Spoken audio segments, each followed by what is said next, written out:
next speaker, who is Jeny Davis, joining us, I think, from the Phoenix area. She's the EcoFlora coordinator at the Desert Botanical Garden. She's studied horticulture and sustainable ecosystems, and she uses those tools to share her enthusiasm for nature and plant life. She sees herself as a science communicator, which is great because we hope that she will communicate to us today about science. She finds herself driven to encourage other peoples to learn about the nature in the places where they're at. And that's particularly appropriate for the talk that she's going to give to us, which is the Metro Phoenix EcoFlora, investigating urban biodiversity through community science. So Jeny, we look forward to hearing from you.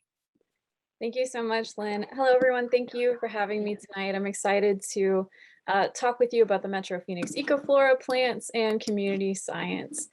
I apologize, I'm going to speak quickly because there's a lot of things that I want to talk about in this. So EcoFlora is an initiative of the New York Botanical Garden.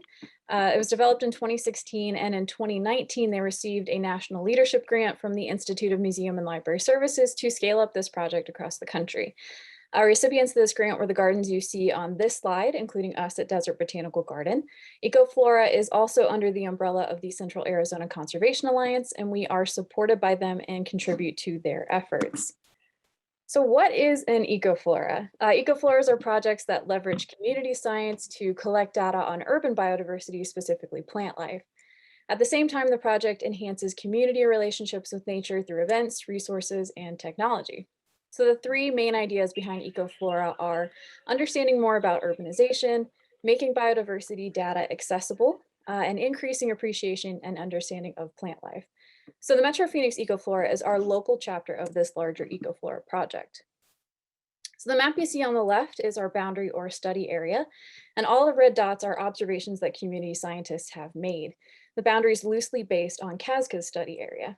So on the right is the top 10 observations of the project as of right now.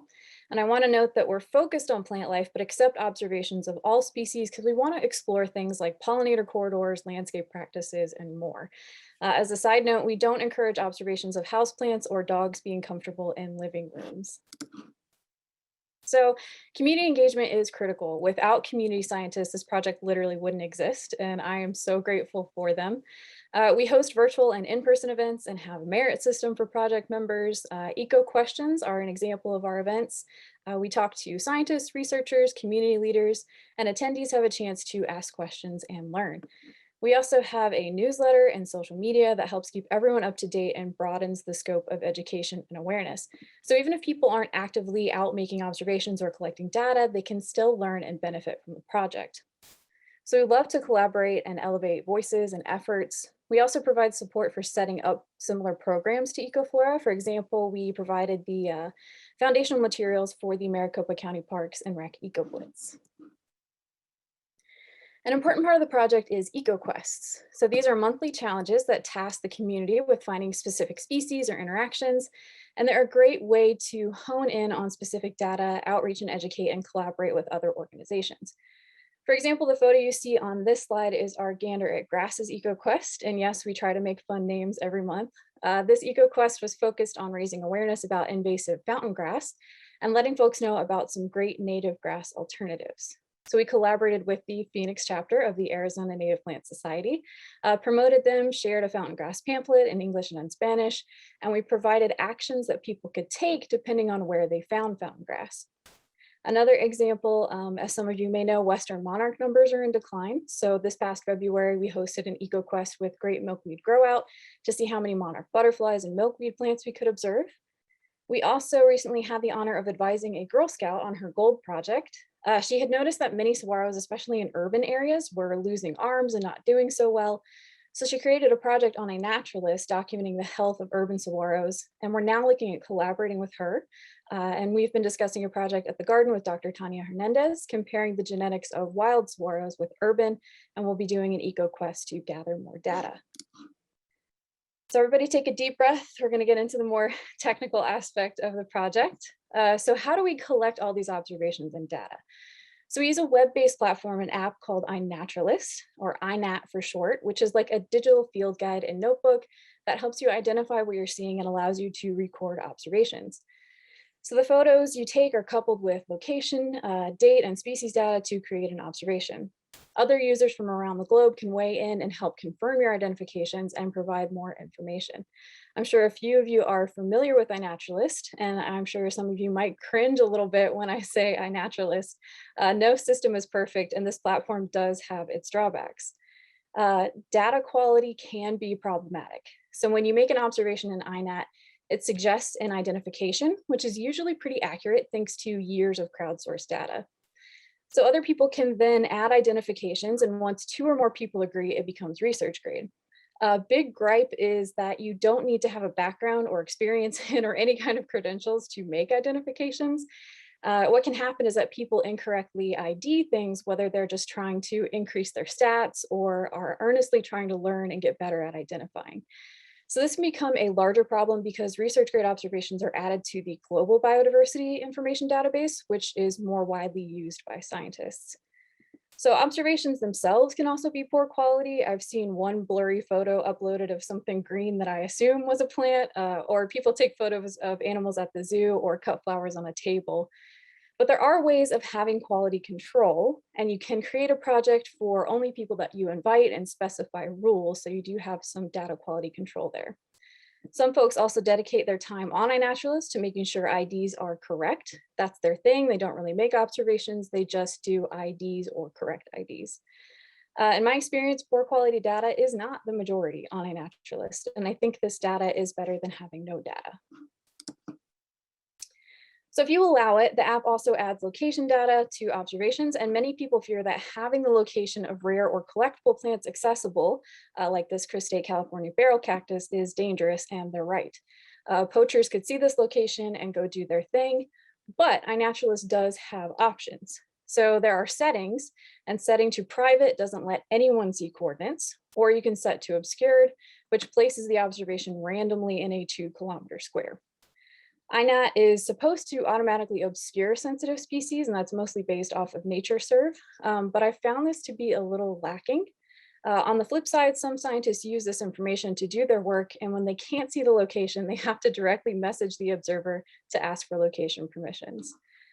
Another drawback that people mention is longevity. So some say that iNaturalist could quickly become a thing of the past. Like we've seen many websites come and go. iNat was launched in 2008.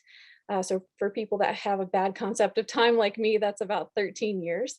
So it's already outlasted quite a bit, especially when we're talking about technology. And similar platforms have actually joined or transferred over to iNaturalist. So it's also supported and backed by the California Academy of Sciences and National Geographic. I think longevity really could be asked of any program or software. It may not last 100 years, or it could, or we might have even better technology. When we think about it, sadly, herbaria are not necessarily guaranteed forever either. Even if iNaturalist were to go away tomorrow, the downloaded data and publications would still exist. So something I'd also like to note is that iNaturalist isn't meant to take the place of vouchers or herbaria. It's meant to complement them and be used cohesively where feasible. On the right is a voucher with a QR code that links to a coordinating iNaturalist observation.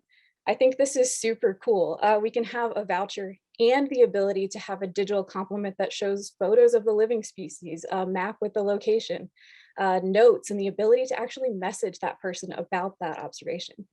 So things that may not fit on a label can quickly and easily be accessed through the linked observation. So there are also 1.8 million registered users on iNat, which further supports its longevity and brings me to the advantages. So if only for the engagement value alone, iNaturalist is incredibly valuable. It encourages people to learn more about the nature around them and gives them access to that.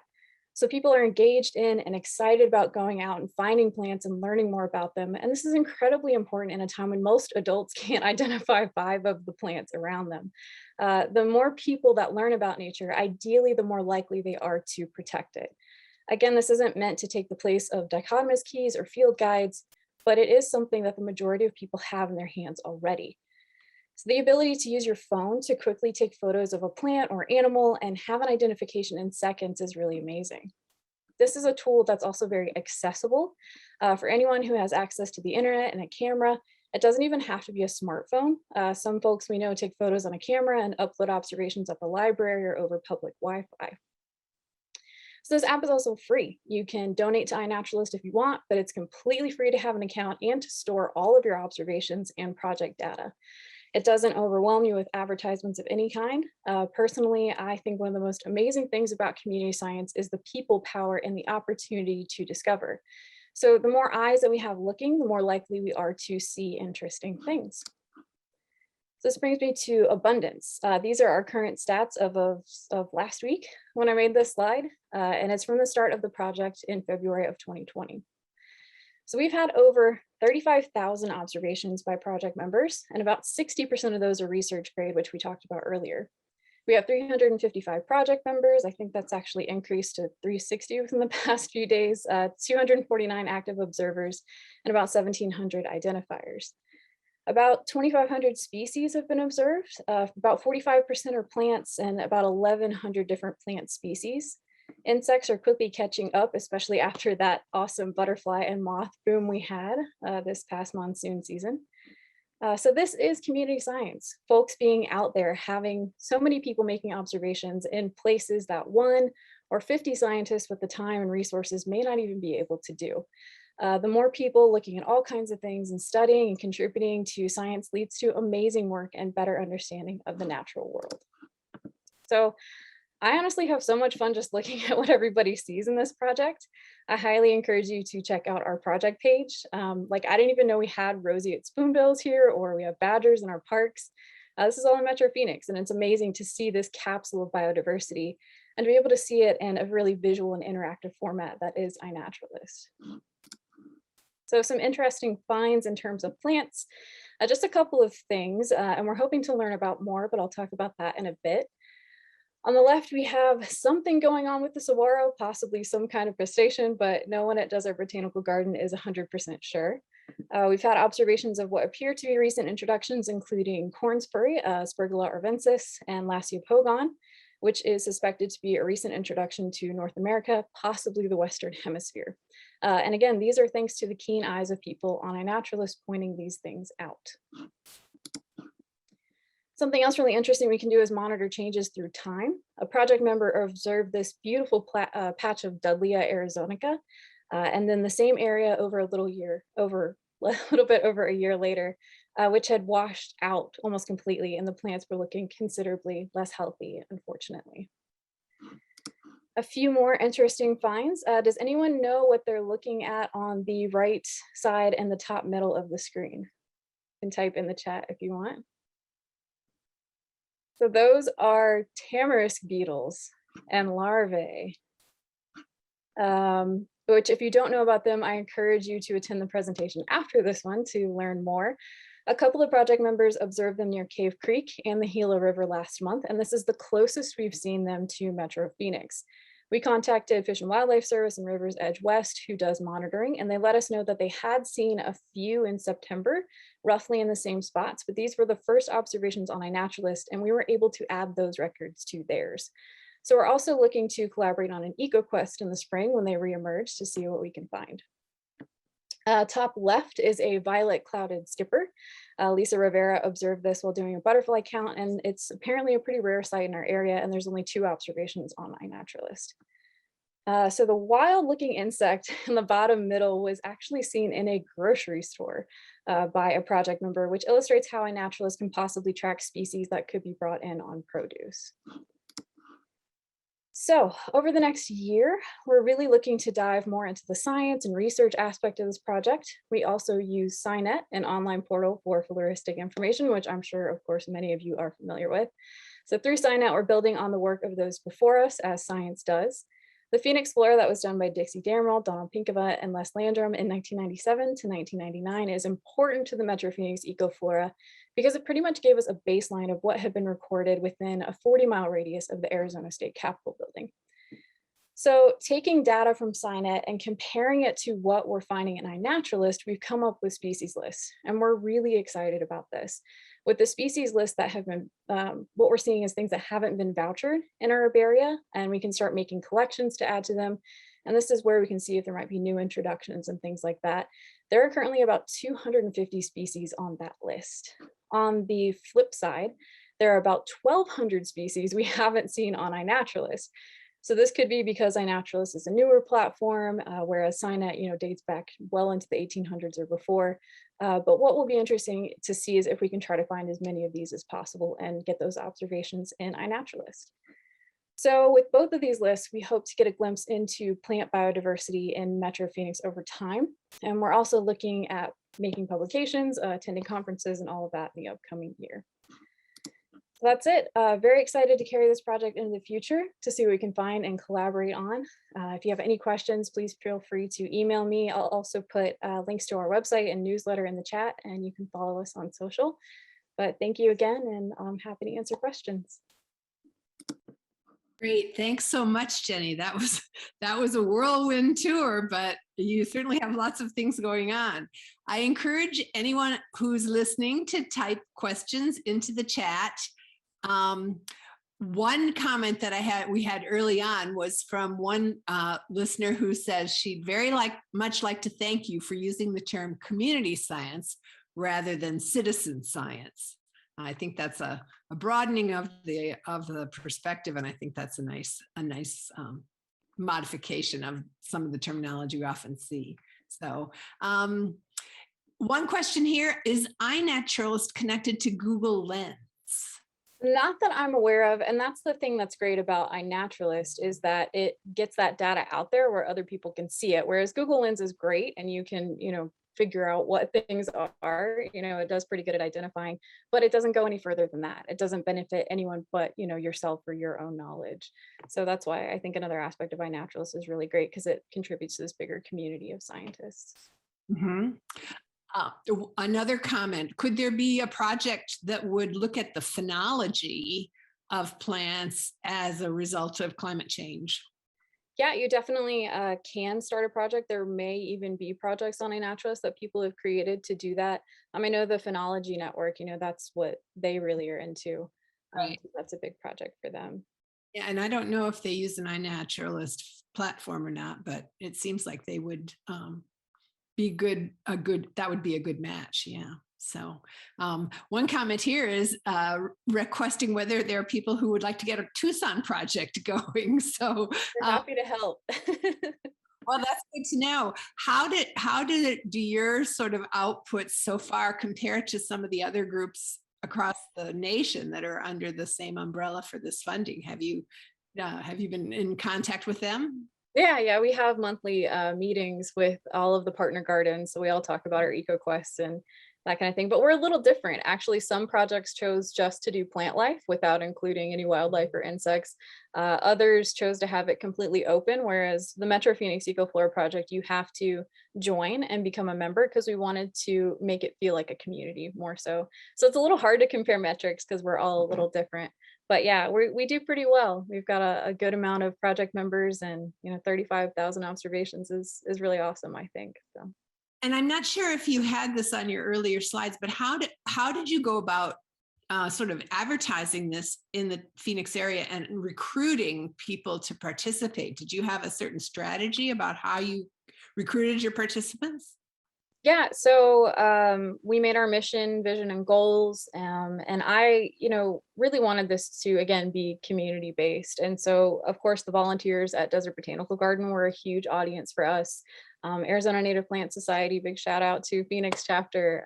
They've supported us a lot. And we created a monthly newsletter. We have our social media channels. So, just really getting information and educational, journal posts and things like that out there. Word of mouth, we were on 12 News in August, so it's just kind of escalated over the past year and 9 months. So that sounds awesome. Very, very interesting. And there are several other comments. You might want to look at the chat congratulating you on your talk and appreciating the information that you shared with us. So thank you so much. Thank you.